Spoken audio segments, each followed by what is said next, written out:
আব্দুল আজিজের বিরুদ্ধে অর্থ আত্মসাতের অভিযোগ।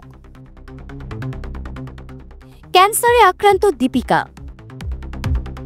এদিকে বাবা হচ্ছেন আরবাজ খান, জেনে নিন বিস্তারিত।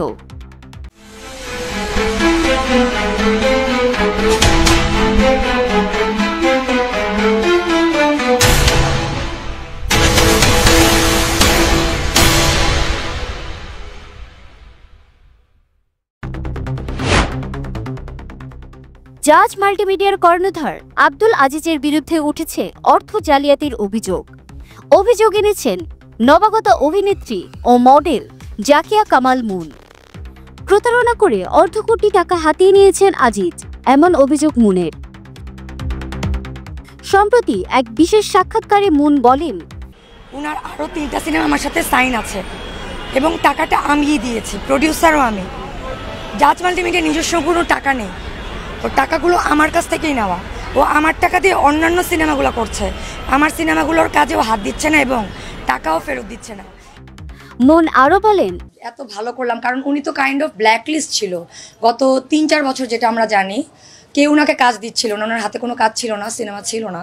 তো সবাই আমাকে নিষেধ করেছিল, একদম এফডিসি যারা আছে সব সিনিয়র যত সাংবাদিক আছে, ডিরেক্টর লেভেলের সিনিয়ররা যারা আছে, প্রডিউসার সিনিয়র যারা আছে, একেবারে এসকে প্রোডাকশন থেকে শুরু করে সবাই নিষেধ করলো যে ওনাকে মনে হয় আনার ঠিক হবে না, বিকজ উনি সবসময় এরকম করে। ভালোভাবে করতে করতে যে ওনার ভালো চাবে উনি তার সাথেই খারাপ করবে। সব শেষে মুন বলেন, উনি প্রায় অর্ধ কোটি টাকা মেরে কিভাবে সুন্দর মতো শান্তি মতো বাসায় ঘুমায় থাকে। ফোন দেওয়া মাত্র ওনার ওয়াইফ ফোন ধরবে, ওয়াইফ ফোন ধরে বলবে ভাইয়া তো মরে যাচ্ছে, ভাইয়া তো অনেক অসুস্থ। 5 মিনিট পরেই জানা যাবে উনি গাজীপুরে শুটিংয়ে। জাজ মাল্টিমিডিয়া কালো তালিকাভুক্ত ছিল, আবারও এখন এটি কালো তালিকাভুক্ত হওয়ার পথেই হাঁটছে।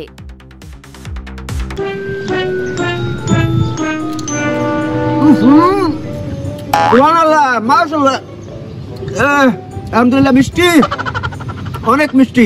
এরকম মিষ্টি মিষ্টি আম পেতে চাইলে যোগাযোগ করুন যদুমধু.com এ। আমের জন্য শুধু আম জনতা।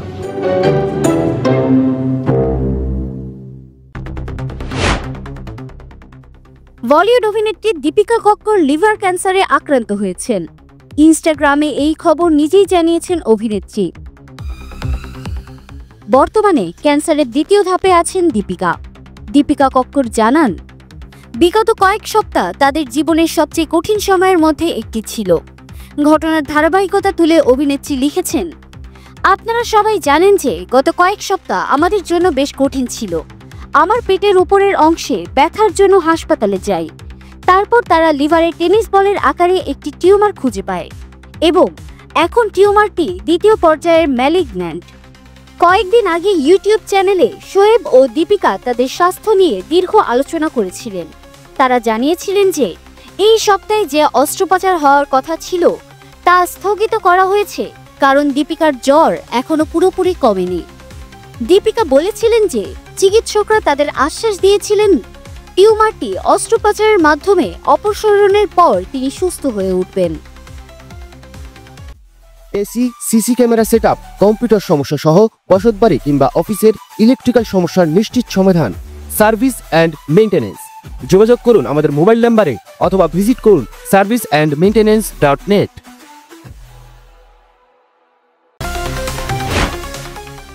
বছর খানেক প্রেম করার পর সুরা ও আরবাজ বিয়ে করেন 2023 সালে। পরিবারের উপস্থিতিতে আইনি মতে বিয়েটা হয়েছিল। এমনকি আরবাজ মালাইকার পুত্র আরহানও উপস্থিত ছিল বাবার বিয়েতে।